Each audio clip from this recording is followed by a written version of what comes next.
हाय दोस्तों, स्वागत है आप सभी का हमारे यूट्यूब चैनल स्टडी पॉइंट 2 में। और मैं हूं आपके साथ भूपेंद्र कुमार पटेल। आज का हमारा टॉपिक है दोस्तों रिले।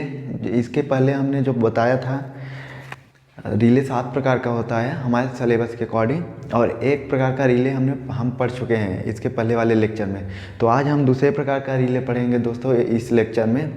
दूसरा तो हम अगला हमारा दूसरा नंबर का रिले है, और रिले का नाम है solenoid and plunger type over current relays. दूसरा है, ध्यान से देखिएगा दोस्तों, दूसरा है हमारा relay solenoid and plunger type over current relay, जिसे परिनालिका तथा डुंबक प्रारूपी अतिधारा रिले भी बोलते हैं।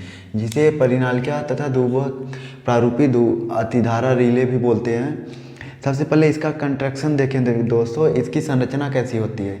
इसका संरचना देखेंगे कि क्या क्या इसमें लगा होता है, किस प्रकार के इक्विपमेंट से मिलके बना होता है। तो इसे सबसे पहले देखते हैं दोस्तों। यहाँ पे देखिएगा, सबसे पहले ये देखिए, यहाँ पे ये एक लंबी सी और रॉड है जिसे बीम बोलते हैं। ये आयरन की हो सकती है या फिर प्लास्टिक की कोई भी इंसुलेट मटेरियल हो सकता है। लेकिन जो इसमें ये लगा है, ये वाला पार्ट, ये जो प्लंजर है, जिसे प्लंजर कहते हैं, अथवा इसको हिंदी में डुबक बोलते हैं दोस्तों। तो ये जो प्लंजर है ये क्या होता है, ये आयरन का होता है। ये प्लंजर हमेशा सदैव आयरन का होगा। अगर ये प्लास्टिक भी या रब कुछ भी हो सकता है, आयरन का भी हो सकता है, लेकिन ये क्या होता है, ये आयरन का जरूर ही होगा, आवश्यक है इसके लिए। और ये जो होता है, ये पूरा वो है, ये सपोर्ट है जो इस बीम को सपोर्ट रखा है, मतलब पकड़े हुए किसी स्थिर करके रखा है इस सपोर्ट के माध्यम से और इस स्प्रिंग के माध्यम से।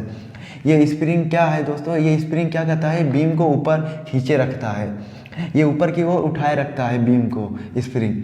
और फिर यहाँ पे ये जो है एक कंडक्टर मटेरियल है दोस्तों, ये कंडक्टर मटेरियल है। और कंडक्टर मटेरियल आप जानते हैं कि जिसमें धारा का प्रवाह सुगमता से हो जाता है। तो ये और इस पूरे पार्ट को MC, यहाँ से यहाँ तक लेके बोलते हैं पूरे पार्ट को MC, मूविंग कॉन्टैक्ट, जो चल सके, जो मतलब ऊपर नीचे या पश्चाग्र गति कर सके, मूविंग कॉन्टैक्ट होता है। फिर यहाँ पे FC है, एक फिक्स कॉन्टैक्ट। FC का फुल फॉर्म होता है फिक्स कॉन्टैक्ट। क्या है दोस्तों, यहाँ पे FC है, FC का फुल फॉर्म होता है फिक्स कॉन्टैक्ट। और फिर ये रिले है, ये जितना भी पूरा सर्किट है, ये पूरे रिले की सर्किट कहलाती है। और ये ट्रिप कॉयल है, रिले की ट्रिप कॉयल, जो एक प्लंजर से लगी हुई होती है। और ये हमारा सर्किट ब्रेकर होता है, ये हमारा सर्किट ब्रेकर होता है। तो ये जो प्लंजर है, ये रिले के ट्रिप कॉयल से जुड़ी होती है। अब यहाँ पे आते हैं दोस्तों, यहाँ पे ये जो प्लंजर है, ये वाला बीम वाला प्लंजर जो आयरन का बना है, ये प्लंजर अलग होता है, ऊपर होता है थोड़ा। और ये एक सोलेनाइड होता है, सोलेनाइड बनाया जाता है। एक कुंडली कंडक्टर मटेरियल होता है जो कि कॉपर या एल्युमिनियम कुछ भी हो सकता है, जिसकी वाइंडिंग करके कुंडलन करके एक सोलेनाइड परिनालिका बनाई जाती है। सोलेनाइड मतलब परिनालिका बनाई जाती है। जब परिनालिका बनाई जाती है तो परिनालिका के दोनों सिरे को सीटी द्वारा ज्वाइंट करते हैं, सीटी द्वारा जोड़ देते हैं। सीटी, क्योंकि सीटी किसी भी लाइन में सीरीज में जुड़ा होता है, और सीरीज में जुड़े होने के कारण प्राथमिक कुंडली इसकी सीरीज में होती है, मतलब प्राइमरी साइड की जो कुंडलियाँ होती हैं, वो कॉइलिंग होती है, वो सीरीज में होती है लाइन के। और जो द्वितीयक सिरे से ये सोलेनाइड को जोड़ दिया जाता है। और यहाँ पे सप्लाई जा रही है फेज और न्यूट्रल। तो ठीक है दोस्तों, तो ये इसमें ये है सभी दोस्तों। यहाँ पे एक बार दोबारा देख लीजिए दोस्तों,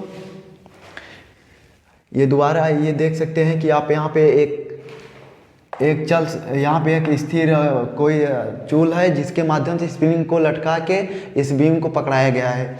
और यहाँ पे फिर सपोर्ट है। फिर यहाँ प्लंजर में जो है, प्लंजर एक परिनालिका में है, परिनालिका में डूबा रहता है।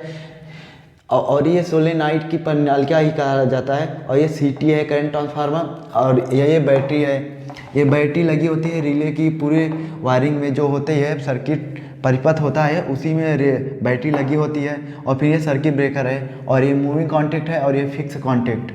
तो ठीक है दोस्तों, इसके आगे हम लोग देखेंगे इसकी वर्किंग कैसे होती है। फिर solenoid and plunger type over current relay के क्रिया सिद्धांत है, उसके बारे में हम लोग देखेंगे दोस्तों। ये कैसे कार्य करती है, किसी भी अगर लाइन में जुड़ा हुआ है, सब स्टेशन में लगा हुआ है हमारा रिले, इस प्रकार का रिले कि solenoid and plunger type over current relay, तो वो कैसे कार्य करती है उसको देखेंगे। तो सबसे पहले दोस्तों देखते हैं कि सप्लाई जब नॉर्मल कंडीशन में हमारी सप्लाई चलती है, और सप्लाई चलती है अगर उसमें प्रदोष की स्थिति नहीं है, जब प्रदोष की स्थिति है ही नहीं तो दोस्तों फिर उसमें किसी बात की लेकर चिंता है ही नहीं। लेकिन जैसे ही किसी कारणवश हमारे इस लाइन में, ये जो फेज लिखा है, इस लाइन में यदि कहीं भी प्रदोष आता है किसी कारणवश, अगर इस लाइन में किसी कारणवश कहीं भी प्रदोष आता है तो क्या होता है, सर्वप्रथम कि प्रदोषी धारा जो फॉल्ट करंट होती है दोस्तों, जो फॉल्ट करंट होती है उसका मान मैक्सिमम हो जाता है। शॉर्ट सर्किट होगा फिर भी धारा का मान मैक्सिमम होगा, या प्रदोष कोई भी ओपन सर्किट होगा तब तो यहाँ पे करंट आएगी ही नहीं। तो यहाँ पे मतलब ये क्या है, जब ओपन सर्किट हो जाता है, मान लीजिए ओपन सर्किट फॉल्ट होता है तो क्या होगा, यहाँ पे जब धारा ही नहीं आएगी तो मतलब कोई इक्विपमेंट जलेगा नहीं, जब जलेगा नहीं तो मतलब ही क्या है इस रिले का। लेकिन यदि किसी कारणवश इस लाइन में प्रदोष उत्पन्न होता है तो सर्वप्रथम इसमें प्रदोषी धारा का मान बढ़ जाएगा, ऑटोमेटिकली प्रदोषी धारा का मान बढ़ जाएगा। और जो सीटी होता है, और सीटी जाहिर है कि करंट ट्रांसफार्मर है तो वो धारा का मापन ही करेगा। जब धारा का मापन करता है तो ये क्या होता है, ये एक परिनालिका है, परिनालिका में जैसे ही धारा जाता है, क्या ध्यान से सुनिएगा दोस्तों, परिनालिका में जैसे ही धारा जाता है, प्रवाहित होता है इस परिनालिका में, तो क्या होता है, यह एक चुंबक बन जाता है, एक प्रबल चुंबक की भांति बन जाता है। और जैसे अगर ये विद्युत जाने के धारा के कारण बना है तो ये एक विद्युत चुंबक बन जाता है दोस्तों। जब ये विद्युत चुंबक बन जाता है तो क्या करेगा, इस अगर ये चुंबक बन गया है उसके सामने अगर आप कोई भी लौह पदार्थ लाएंगे, अगर कोई जब कोई चुंबक का तरह किसी वस्तु का व्यवहार हो जाता है तो वह लौह पदार्थ को अपनी ओर आकर्षित करेगा, जाहिर सी बात है दोस्तों। तो ये क्या होता है, ये चुंबक बन जाता है, ये जो कुंडलन किया गया है परिनालिका, और जैसे चुंबक बनता है, ये जो प्लंजर इसमें डूबा हुआ होता है इसको और अपनी ओर आकर्षित कर लेता है। क्या करता है, ये इसको और अपनी ओर आकर्षित कर लेता है, इस प्लंजर को अपनी ओर ये परिनालिका और खींच लेता है, जिससे क्या होता है, प्लंजर और डूब जाता है इस परिनालिका में। और जब परिनालिका में डूब जाता है दोस्तों तो ये फिगर कुछ इस तरह हो जाता है कि ये वाला ऊपर वाला हिस्सा यहाँ ना रह के यहाँ आ जाता है कुछ इस तरह से, और ब्रिज बनाता है। इस पे एक शॉर्ट सर्किट, ये तो शॉर्ट सर्किट है दोस्तों, लेकिन एक तरह से ये ब्रिज के तरह बनता है, एक ब्रिज के तरह आकार ले लेता है। तो क्या होता है, यहाँ पे एक बंद लूप बन जाता है। और चूंकि इस वाले रिले के सर्किट में, ये पूरा रिले है दोस्तों, तो इस वाले जब रिले के सर्किट में क्या होता है, जब ये शॉर्ट सर्किट हो जाता है, यहाँ पे बैटरी लगी होती है पहले से, तो इसमें क्या होता है, करंट फ्लो होती है इस परिपथ में। जाहिर सी बात है जब करंट फ्लो होगी, अगर करंट फ्लो होगी, चूंकि ये भी एक कुंडलन वर्तों की संख्या है कंडक्टर मटेरियल का, जब ये भी कंडक्टर मटेरियल का कुंडलन है तो क्या होगा दोस्तों, ये भी एक चुंबक की भांति व्यवहार करने लगेगा, क्योंकि इसमें करंट पास हो रहा है। अगर करंट किसी भी चालक पदार्थ को दिया जाता है तो उसका एक चुंबकीय क्षेत्र उत्पन्न हो जाता है, तो इसका भी एक चुंबकीय क्षेत्र उत्पन्न होगा। एक प्रकार से कह सकते हैं यह भी पूरी तरह से पूर्ण विद्युत चुंबक बन जाएगा। जब पूर्ण विद्युत चुंबक बन जाएगा दोस्तों तो क्या करेगा, ये जो चल संपर्क है जिसको प्लंजर बोलते हैं सर्किट ब्रेकर का, इस प्लंजर को ये अपनी ओर खींच लेगा। क्या करेगा दोस्तों, इस प्लंजर को, ये वाला चुंबक बन गया है इस पाथ के बंद होने के कारण, पाथ बंद लूप होने के कारण इसमें बैटरी लगी है, तो जिससे ये चुंबक बन जाएगा। और चुंबक बन जाने के कारण इस प्लंजर को अपनी ओर आकर्षित कर लेता है। तो ये प्लंजर इस तरह ना होकर कुछ इस तरह हो जाता है दोस्तों, ओपन सर्किट बन जाता है।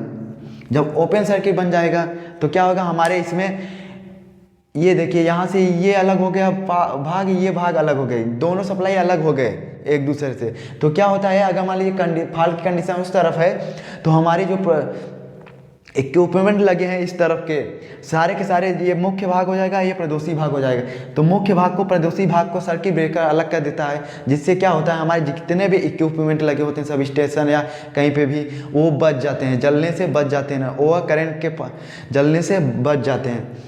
तो दोस्तों ये इसका वर्किंग प्रिंसिपल था solenoid and plunger type over current relay की। तो ठीक है दोस्तों, इसको इस प्रकार भी दोबारा देख लीजिए दोस्तों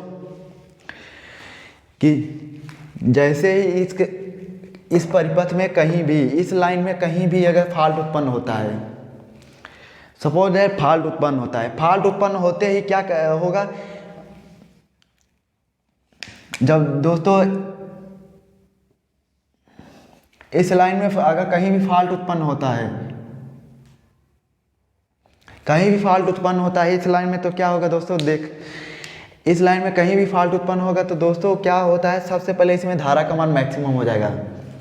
ये फॉल्ट की कंडीशन में होता है कि धारा का मान मैक्सिमम हो जाएगा, और सीटी का काम ही यही है कि धारा का मेजर करना। किसी भी सर्किट में अगर आप सीटी लगा रहे हैं तो धारा का जो सीटी होता है, करंट ट्रांसफार्मर, उसका काम ही यही होता है कि वो किसी भी परिपथ में धारा का मेजर करेगा। और जैसे ही इसमें धारा का मान बढ़ता है तो ये चूँकि ये जो सीटी होता है इसकी द्वितीय कुंडली सोलेनॉइड से जुड़ी होती है। सोलेनॉइड से जुड़ी होने के कारण यह एक सोलेनॉइड में जब धारा जाता है, सोलेनॉइड में जब करंट प्रवाहित होती है तो क्या होता है, ये एक विद्युत चुंबक के भांति व्यवहार करता है।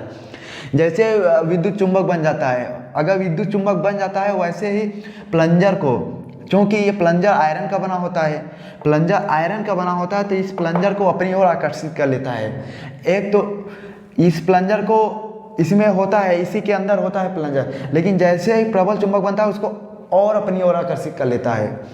जैसे अपनी ओर आकर्षित करेगा तो ये क्या करेगा दोस्तों, और फिर ये मूविंग कॉन्टैक्ट जो है वो आके FC पे गिरेगा, आके टच करेगा और ब्रिज बनाएगा। जैसे ही कुछ इस प्रकार दोस्तों, जैसे ही टच करेगा यह एक बंद लूप बन जाएगा दोस्तों। जब एक बंद लूप बन जाएगा तो इसमें एक धारा प्रवाहित होगी, जिसके कारण ये भी जो ट्रिप कॉइल है, ये ट्रिप कॉइल एक चुम्बक की तरह, विद्युत चुंबक बन जाएगा, चुम्बक की तरह व्यवहार करेगा। और जब चुम्बक की तरह व्यवहार करेगा तो ये क्या करेगा, इस प्लंजर को, ये भी आयरन का होता है,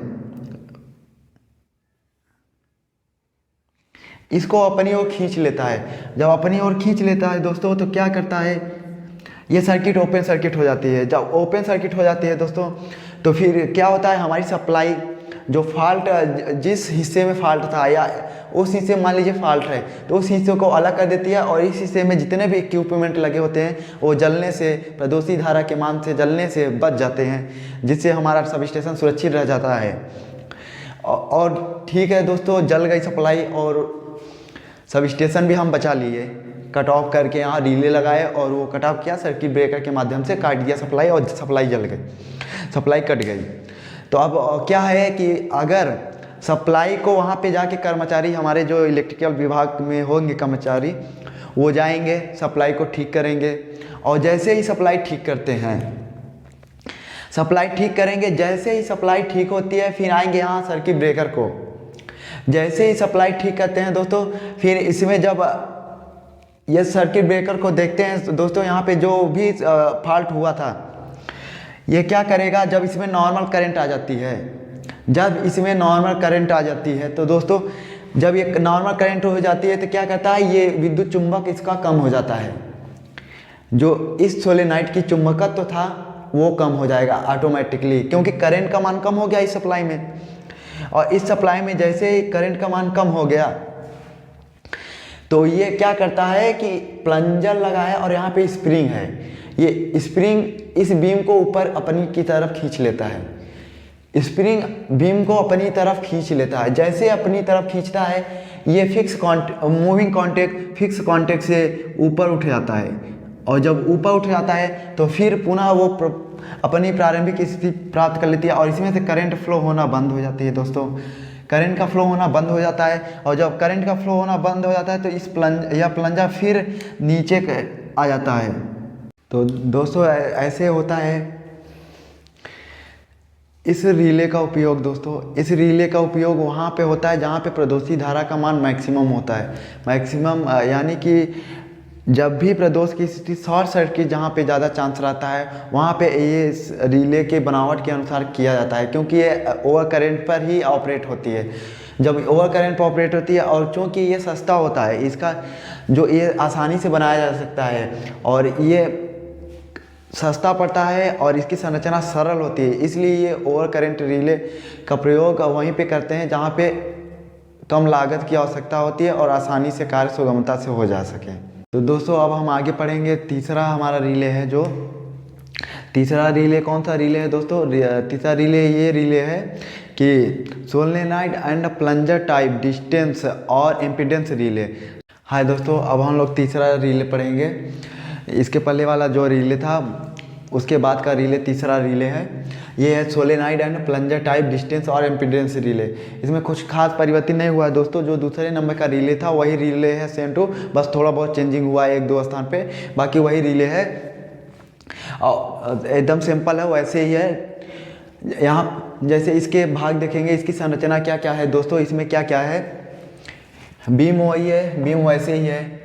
ये सपोर्ट बीच में आ गया, ये सपोर्ट बीच में है इसमें, और ये इसको पूरा बीम बोलते हैं, ये सपोर्ट है। और फिर यहाँ पे प्लंजर है, दो प्लंजर है और प्लंजर आयरन का होता है।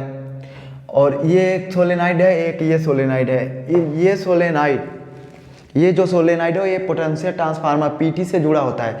क्योंकि पीटी से जुड़ा होने के कारण इसे पोटेंशियल कॉइल भी बोलते हैं, इसको पोटेंशियल कॉइल भी बोलते हैं या रीस्टार्टिंग कॉइल भी बोलते हैं, इसको रीस्टार्टिंग कॉइल भी बोलते हैं। और ये सोलेनॉइड क्या होता है, सीटी से जुड़ा होने के कारण करंट कॉइल बोलते हैं या ऑपरेटिंग कॉइल।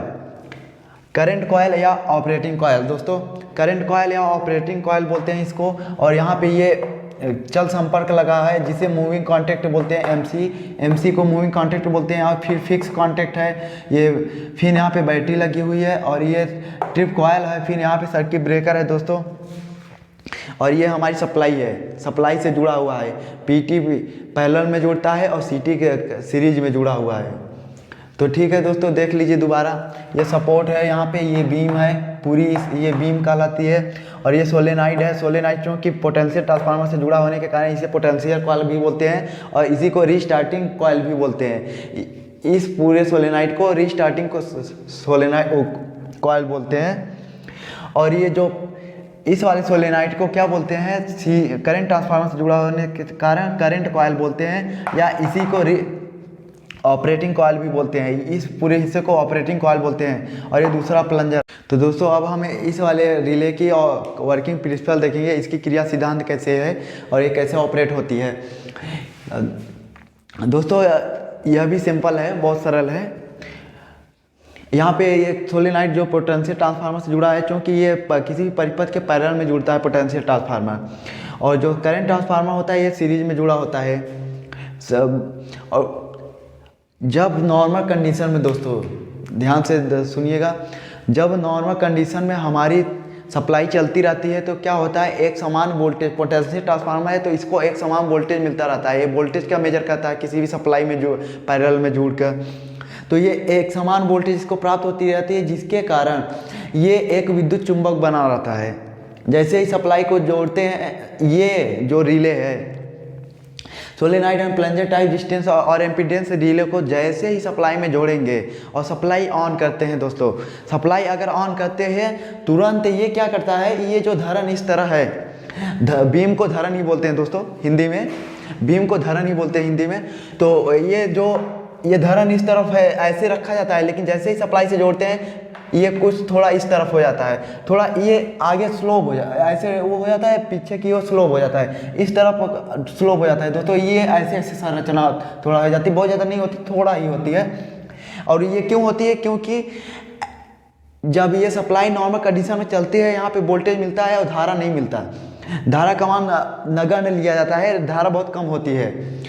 तो ये क्या होता है, सोलेनॉइड जब चुंबक की तरह व्यवहार करता है एक, तो ये प्लंजर को खींच लेता है और खींच लेने के कारण ये क्या होता है, आगे की ओर थोड़ा उठ जाता है। जब आगे की ओर उठ जाता है, ये नॉर्मल कंडीशन में होता है दोस्तों, ये बात ध्यान दीजिएगा। ये क्या होता है, नॉर्मल कंडीशन में थोड़ा उठ जाता है सप्लाई से जुड़ते ही। अब क्या होता है कि हमारी सप्लाई चल रही है और कितनी कारणवश हमारी सप्लाई में अगर आ गई फॉल्ट, समझो फॉल्ट आ गई। अब फॉल्ट आती है दोस्तों, फिर क्या होगा, फॉल्ट आते ही क्या होगा, शॉर्ट सर्किट हुआ। शॉर्ट सर्किट की वजह से क्या हुआ, प्रदोषी धारा का मान बढ़ गया। अब प्रदोषी धारा का मान बढ़ गया तो दोस्तों क्या होता है, जब प्रदोषी धारा का मान बढ़ता है तो उस समय वोल्टेज का मान कम हो जाता है। और जब वोल्टेज का मान कम होगा तो क्या होगा, ये कुंडली डीमैग्नेटाइज हो जाएगी। ये कुंडली, इसका चुंबकत्व तो कम हो जाएगा, डीमैग्नेटाइज हो जाएगी। जैसे ही डीमैग्नेटाइज हो जाती है, डीमैग्नेटाइज का मतलब ये चुंबकत्व तो इसका कम हो जाता है, विद्युत का मान कम हो जाने के कारण ये चुंबकत्व तो इसका प्रबल से दुर्बल हो जाता है। अब दुर्बल होने के कारण इस प्लंजर को ये छोड़ देगी ऑटोमेटिकली। और काय को बोलो, जब छोड़ देती है तो क्या होता है दोस्तों, ये जैसे ही छोड़ती है ये धरण इस तरफ थोड़ा आता है। और जिस समय वोल्टेज का मान कम होता है दोस्तों, उसी समय सप्लाई में फॉल्ट करंट का मान बढ़ जाता है। और जब फॉल्ट करंट का मान बढ़ जाता है दोस्तों, तो ये वाली सोलेनाइड जो है, ऑपरेटिंग कॉयल या करंट कॉयल, ये क्या करती है, ये प्रबल ऊर्जित होती है। प्रबल ऊर्जित मतलब एक्साइटेड हो जाती है, प्रबल एक्साइटेशन इसमें हो जाता है, जिसके कारण ये जब एक्साइट हो जाती है, प्रबल ऊर्जित हो जाती है के कारण एक प्रबल विद्युत चुंबक बन जाता है, और जिसके कारण इस प्लंजर को अपनी ओर आकर्षित कर लेती है। अब जैसे इस प्लंजर को अपनी ओर खींचती है दोस्तों, ये मूविंग कॉन्टैक्ट जो है, ये एक कंडक्टर मटेरियल होता है। यहाँ पे ये इतना हिस्सा कंडक्टर मटेरियल होता है, जिसका रेजिस्टिविटी न्यून होता है, कम से कम होता है। और जैसे ही ये क्या करता है, ये एक इसके ऊपर एक इस तरह शॉर्ट सर्किट कर देता है। जब ये प्लंजर इसको खींचा, ये शॉर्ट सर्किट हुआ दोस्तों। अब ये शॉर्ट सर्किट होने के कारण एक ये बंद लूप बन जाएगा दोस्तों। जैसे ही बंद लूप बना, इसमें एक धारा प्रवाहित होने लगेगी, हो गई धारा प्रवाहित। क्योंकि हम लोग दोस्तों जानते हैं, ये पढ़े भी हैं कि बंद लूप में ही अगर सोर्स उसमें लगा है, कोई भी सोर्स लगा है, तो उसमें बंद लूप होता है कि नहीं, उसमें ऑटोमेटिकली धारा प्रवाहित हो जाती है। जब धारा प्रवाहित होती है तो क्या है दोस्तों, ये जब धारा इस तरफ से ऐसे आई मान लीजिए, तो ये क्या होता है दोस्तों, यहाँ पे ये जो कॉइल है ये भी ऊर्जित हो जाती है। ये जो कॉइल है ये भी ऊर्जित हो जाती है दोस्तों, क्योंकि ये भी एक कंडक्टर मटेरियल है। और किसी भी जब कंडक्टर मटेरियल में करंट का फ्लो होता है तो वो ऑटोमेटिकली एक चुंबक की भांति व्यवहार करता है। और ये तो एक कुंडली है पूरी दोस्तों, तो ये एक चुंबक की तरह बन जाती है, विद्युत चुंबक बन जाती है। और जैसे ही विद्युत चुंबक बनती है, ये क्या करता है, इस प्लंजर को अपनी ओर खींच लेता है। और जब इस प्लंजर को अपनी ओर खींच लेता है तो क्या होता है, हमारी सप्लाई यहाँ से डिस्कनेक्ट हो जाती है। हमारी जब सप्लाई डिस्कनेक्ट हो जाती है दोस्तों, क्या होता है, जो हमारी प्रदोषी भाग है यहाँ से, ये कुछ इस प्रकार हो जाती है दोस्तों। ओपन सर्किट हो गया, सर्किट ब्रेकर कर दिया ओपन सर्किट। अब जैसे ही ये सप्लाई कट हो जाता है, वैसे ही हमारे ये भाग अलग हो गया, मतलब मुख्य भाग और प्रदोषी भाग से अलग हो जाता है। तो क्या होता है दोस्तों, जब हमारे जो इक्विपमेंट लगे हैं वो सुरक्षित हो जाते हैं, जलने से बच जाते हैं। और करंट फ्लो होने से इक्विपमेंट अधिकतर जलते हैं, तो हमारे जलने से बच जाते हैं। और ये बच जाने के कारण दोस्तों इस प्रकार से इसका ये प्रचालन होता है। और उसीलिए तो हम लोग प्रयोग कर रहे थे कि ये जलने से बचे ना, रिले का प्रयोग इसीलिए कर रहे थे। एक बार दोबारा समझ लीजिए दोस्तों, एक बार दोबारा समझ लीजिए।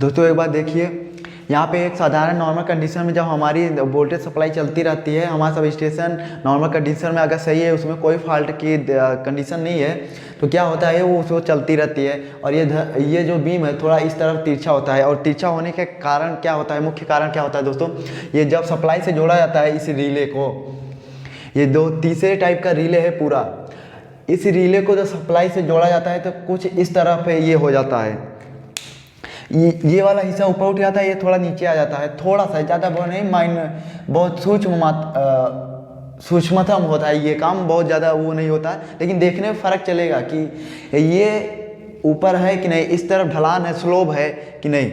तो ये ऐसा क्यों होता है दोस्तों, जब सप्लाई से जोड़ते हैं और तुरंत कैसे ये इस तरफ स्लोप हो जाता है, उस तरफ ऊंच हो जाता है थोड़ा, तो इसलिए होता है दोस्तों क्योंकि हम सप्लाई से जोड़ते हैं। क्या होता है, सप्लाई में तो करंट नहीं है, ये वाली क्या होती है सोलेनाइड या करंट कॉयल क्या होती है, या इसी के ऑपरेटिंग कॉयल बोलते हैं। ऑपरेटिंग कॉयल तो इसमें करंट का मान नगण्य है, तो जिसके कारण ये ऑपरेट नहीं करती और ये चुंबक के भांति व्यवहार नहीं करती। अगर मान लीजिए थोड़ा सी भी करंट है, अगर मानते हैं कि थोड़ी करंट है, फिर भी ये दुर्बल चुंबक होता है, ये सोलेनाइड दुर्बल चुंबक की भांति व्यवहार करता है।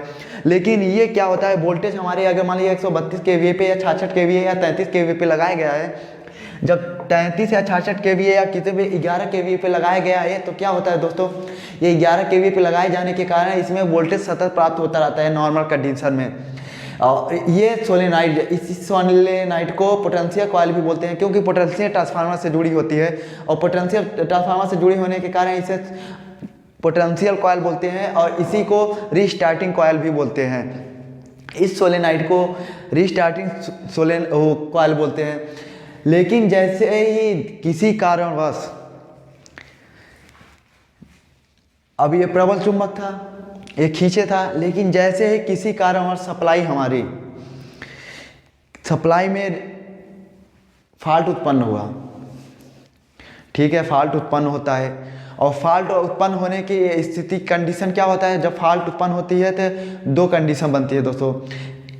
एक तो सबसे पहले उसमें प्रदोषी धारा का मान बढ़ जाएगा, और प्रदोषी धारा का मान जैसे ही बढ़ेगा उसी क्षण शॉर्ट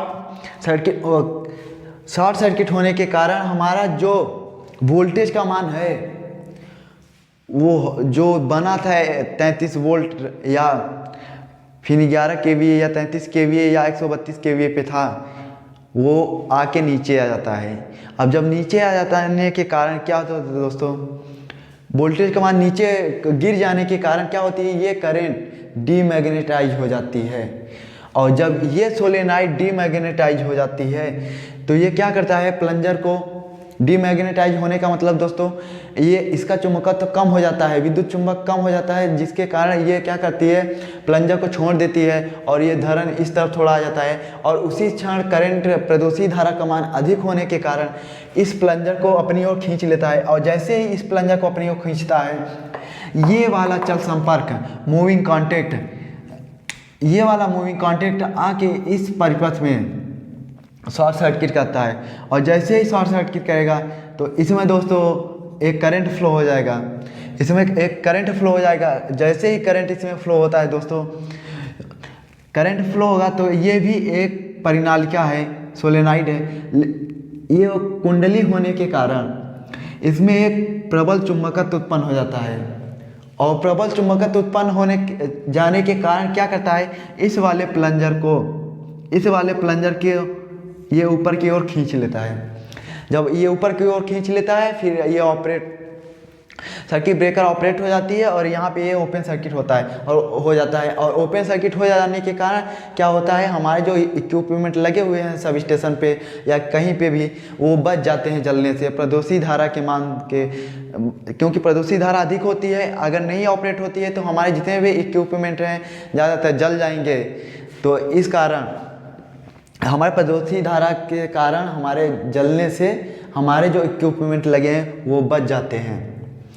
ठीक है दोस्तों, अब ठीक है, हमने बचा लिया अपना इक्विपमेंट, जो भी इक्विपमेंट लगा था वो बचा लिया।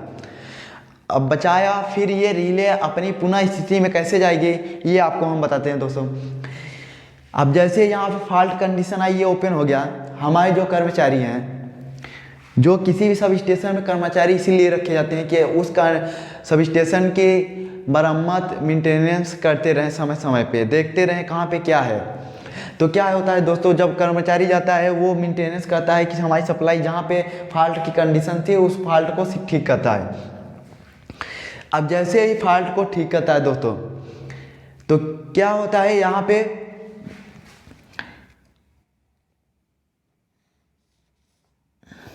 जैसे ही फॉल्ट ठीक करता है दोस्तों, तो ये क्या करेगा, ये ऊपर आ जाता है, ये वोल्टेज का मान फिर से वही हो जाता है जिस वोल्टेज पे ट्रांसमिट किया जा रहा था या जिस वोल्टेज पे लाया गया था। नॉर्मली जिस नॉर्मल वोल्टेज पे ये ऑपरेट कर रही थी, लगी हुई थी जिसके सुरक्षा के लिए, वो वोल्टेज पुनः प्राप्त हो जाने के कारण फिर ये ऊर्जित हो जाती है कुंडली। और ये पोटेंशियल कुंडली जब ऊर्जित हो जाने के कारण ये फिर रीस्टार्टिंग इसीलिए कहा जाता है इसको, कि ये ऊर्जित होने के बाद पुनः ये प्रारंभिक स्थिति में आ जाती है और ये करंट का मान कम हो जाता है फिर से, और जिसके कारण ये छोड़ देता है इस प्लंजर को ऊपर की ओर, और ये क्या करता है अपनी ओर खींच लेता है और ये मूविंग कॉन्टैक्ट ऊपर उठ जाता है, जिसके कारण ये फिर दोबारा वही पुनः हो जाती है दोस्तों, फिर ओपन सर्किट हो जाती है, जिसके कारण इसमें भी धारा बहना बंद हो जाता है। और जब धारा बंद हो जाता है तो ये क्या करता है, ये कॉन्टैक्ट को नीचे फिर छोड़ देता है। जब मूविंग कॉन्टैक्ट को ये फिर छोड़ देता है, फिर ये शॉर्ट सर्किट हो जाती है, हमारा फिर से ये चलने लगता है। जो हमारा ये सप्लाई है फिर से कनेक्ट हो जाती है और जहाँ का फीडर है वहाँ पे काम चलने लगता है, बिजली जाने लगती है, वोल्टेज जाने लगता है।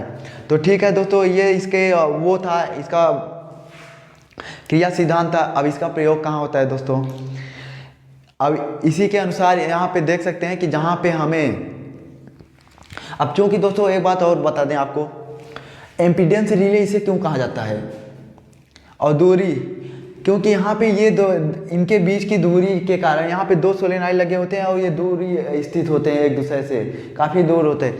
और लेकिन जैसे ही, क्योंकि यहाँ पे एम्पीडेंस है, एम्पीडेंस जेड होता है, एम्पीडेंस जेड होता है, जेड इक्वल टू क्या होता है, V/I।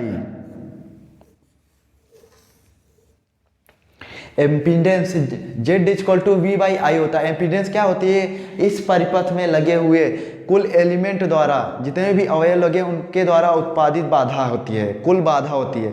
तो इसीलिए इसे प्रतिबाधा रिले भी बोलते हैं, क्योंकि इसमें यहाँ पे V भी है और I भी है, इसलिए दोस्तों। तो इस रिले का उपयोग कहाँ करते हैं दोस्तों, इस रिले का उपयोग ऐसे स्थानों पे करते हैं जहाँ पे हाई वोल्टेज ट्रांसमिशन किया जाता है। जहाँ पे हाई वोल्टेज ट्रांसमिशन किया जाता है वहाँ पे इस रिले का इस रिले का प्रयोग किया जाता है। उस ट्रांसमिशन की सुरक्षा के दृष्टि से वहाँ पे इस रिले का प्रयोग किया जाता है। तो ठीक है दोस्तों, आज बस इतना, इस लेक्चर में इतना ही। मिलते हैं अगले नेक्स्ट लेक्चर में। जय हिंद दोस्तों।